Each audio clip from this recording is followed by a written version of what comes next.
Hey guys, let's make some cakes. Period. Well, okay. So, guys, this is the cake that you will be learning how to make today if you follow my easy steps and my quick tips. I'm going to show you how to make this cake in under 9 minutes. So, let's get right into it. For this cake, I used two 9 by 11 sheet pans. I used those and put them together to make one. My client asked for chocolate and vanilla, so those are the flavors that we're doing the cake today. Of course, you would do the flavor how your client requests. With the frosting, I use my traditional buttercream frosting here, and I thinned it out a bit by adding a little bit more water to it so that I can seal in all the crumbs on my cake. This process is called crumb coating. So I am crumb coating my cake once again because I'll be sealing in all of those crumbs. And for me, it's best to start at the very top and just work my way around. And you want to make sure that your cake is definitely not 100% frozen, but you want it to be super cold next to frozen, a little bit after it's frozen, if that makes sense, so that any crumbs that you have can easily seal onto the cake and your cake is not too hard to ice. And while you're icing your cake, if it's not too cold or super frozen, the icing isn't getting hard once you're applying it to your cake. So that's the process I'm doing now. I'm crumb coating my cake, guys.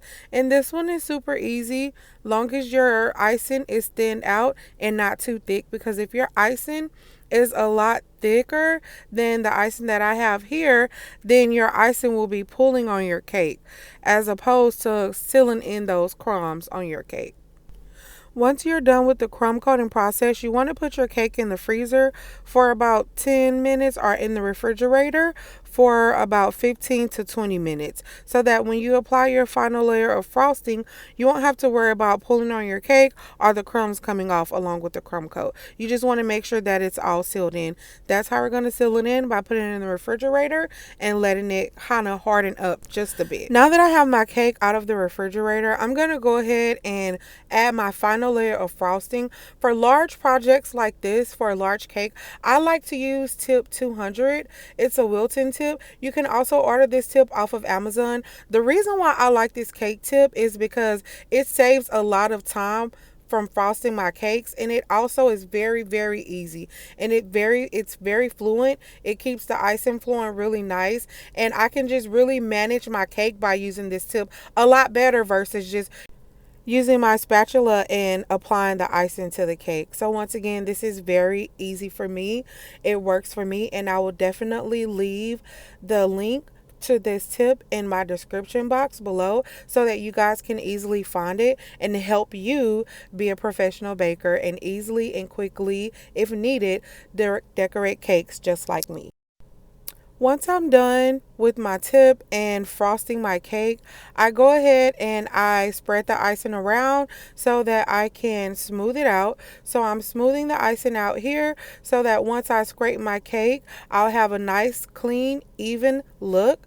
So that's the process I'm doing now. And I'm using a large spatula opposed to the small spatula that I normally use. Because once again, this is a large cake. I want to save a lot of time and I want to do less movements. So that's the reason why I'm using the large spatula. Once I'm done spreading my icing out on my cake, I'm going to go ahead and scrape the sides of my cake. Make sure that all of my icing is easy and smooth and even with a cake scraper or a bread scraper.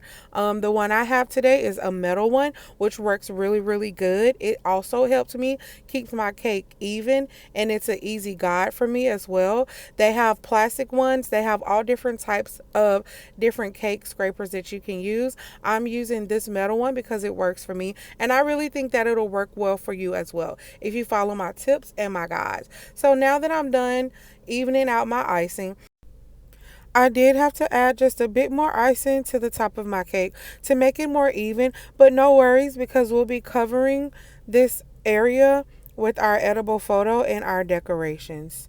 So that's why I didn't really concern myself too much with the top being smooth as much, because it's going to be completely covered.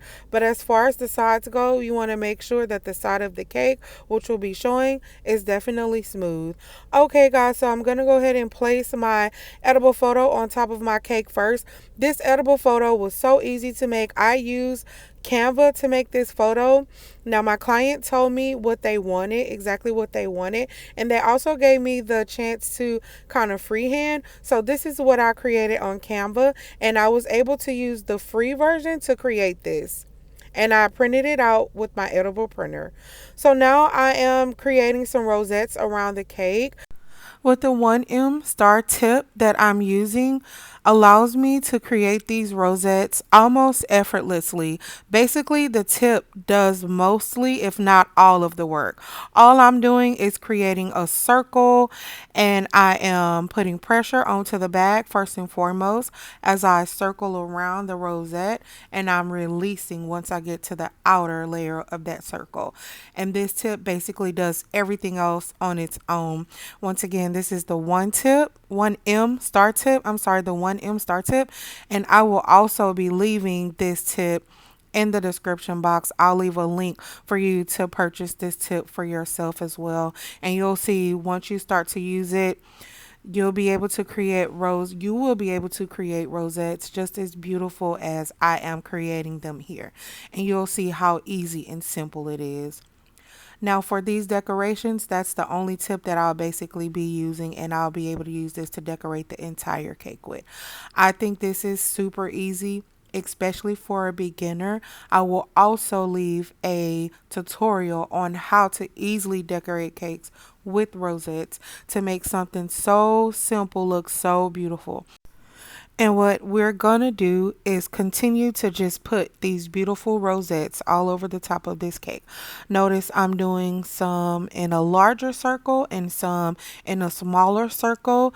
To me, the aesthetic of that, it really brings the cake out and it brings the rosettes out.